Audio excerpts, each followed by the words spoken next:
Who is the most powerful example of a highly effective, competent Scrum Master that I've ever worked with?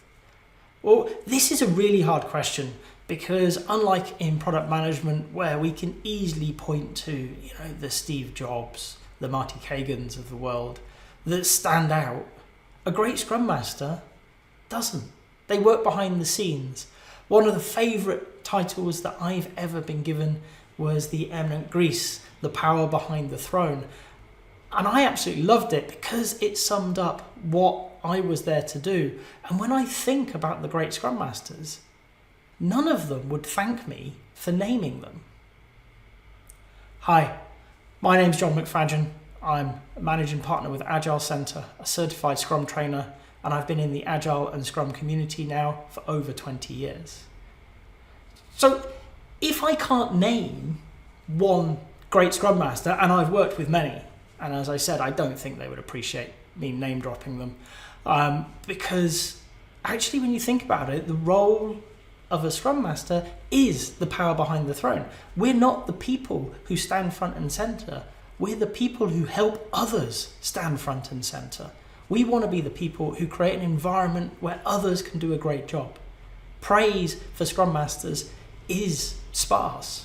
Okay? When I'm teaching people, particularly in the advanced courses, I'll often mention that you want to run some sort of close of your retrospective. You want to take feedback from your team because it's about the only place anybody is ever going to acknowledge you do a good job.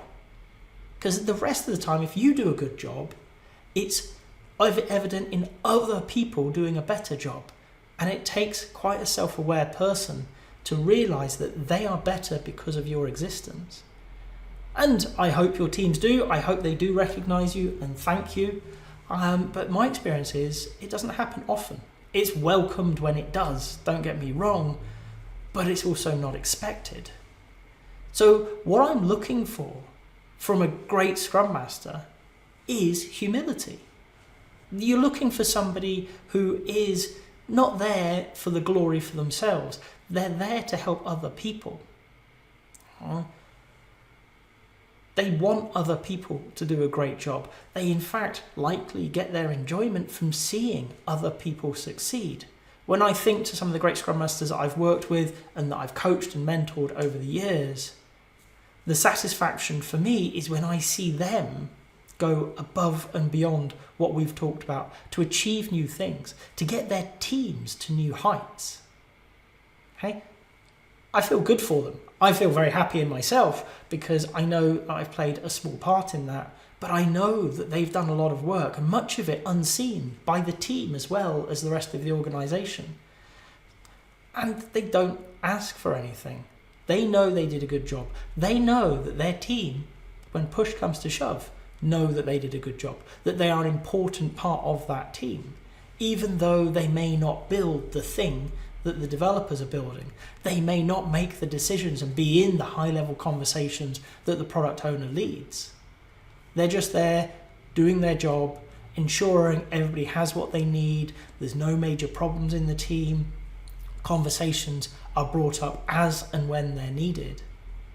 And they're comfortable with that, they're happy with that, they have no need for the limelight. So I'm looking for humility. Great, highly effective Scrum Masters aren't in it for themselves, they're always in it to help other people.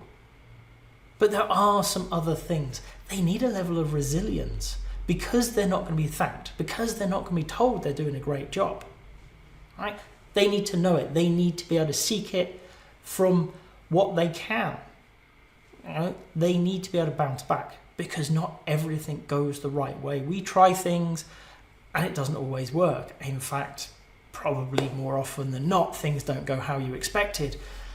They might prove beneficial, and that's nice. It's always nice when you get a beneficial mistake, but stuff goes wrong as well, and we need to bounce back. We need to accept it and just realize that we don't know the future. We did a thing, we talked as a team and agreed that this was a good course of action, and this time it didn't work out. Okay? We need that resilience as Scrum Masters. Great Scrum Masters need to be resilient because they need to help the team be resilient. Not all teams bounce back from getting things wrong, particularly in the early days when they're adopting Scrum and Agile approaches, they're very often used to being expected to be right all the time, and suddenly they get something wrong, maybe drastically so. As a Scrum Master, we need to bounce back to help them, to encourage them, to move forwards with the team, to treat it as an opportunity to grow. And there's many of these things. I can talk about them for a long, long time, but I'll probably bore you to death. I'm looking for Scrum Masters who are in it to help other people be better at what they do for a living. A great Scrum Master doesn't seek the limelight. They don't need it. Their sense of worth, their sense of self is in how they've helped others. And those others will know it and recognize it when the time's right. So if you've got this far in the video and you have a Scrum Master, say thanks to them. If you found this useful, please visit grownscrummasters.com. We've loads of articles and videos digging deeper into Scrum Mastery.